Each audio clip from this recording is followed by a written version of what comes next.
Fellow Kenyans, Stive Mbogo hapa. Now today I want to make a pledge, and I'm very serious about it. Today, in this holy month of Ramadan, I pledge that if Raila Odinga gets the AU Commission seat, I will give him 10 million shillings. I repeat, I pledge that if Raila Odinga clinches that seat, I will give him 10 million shillings. I know it's small money to him, but not to many Kenyans. I'm saying that because I am very sure, 100% sure, that Raila Odinga will not clinch that seat. You see, the biggest problem is that today, wajinga waliisha Kenya.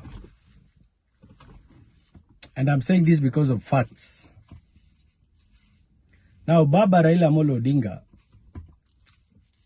the people around you, and the entire Kenya Kwanza brigade is lying to you. There's a wise man that said, when you see your enemies or your opponents rejoice or celebrate you, then you should understand that that is the beginning of the end of you. Now, when you go to facts, Baba, for you to clinch that seat, you need a minimum 2/3 of the total votes in Africa. Any person who's keen with African politics, you understand and you're fully aware that approximately 49 out of 54 African countries today are pro-Russia, pro-China. And all these countries are not going to support someone who comes from a country that is pro-West. For you to convince the Anglophones will be a bit easy. But when you talk of the southern part of Africa and the western part, the Francophones, who have fully retaliated from the West, believe me, they're not going to vote for you. Remember, they also have their own candidates. The South, they have their own candidates. East Africa, there are about 7 of them.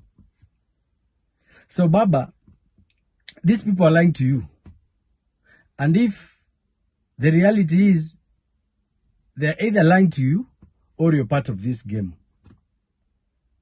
But it is very sad that the same card that was played with the BBI agenda is the same card that is being played now. Baba, these people will keep you busy for the next 1 year. You'll be busy campaigning. And when you lose next year, the same people will come and tell Kenyans, tulijaribu kusaidia mzee na ikashindikana. Let me tell you, by that time, the entire brigade of Azimio will be torn apart.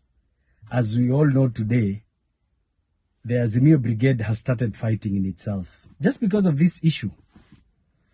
Your real soldiers, the people who've always fought for you, and I'm speaking as your son and you being my mentor and once my party leader. The entire BBI agenda is being repeated, but in a different script. They will waste your time. By the time they are done with you, you've lost ground, you've lost all your friends, you have to start afresh. By that time, you only have 1 or 2 years, we are back to elections. So, Baba, fungua macho. And for those people who surround Raila Odinga and you keep lying to him, shame on you. Otherwise, I have pledged, Baba akipata hiyo kiti, cash, tupewe account, ama tutaweka kwa M-Pesa yote 10 million.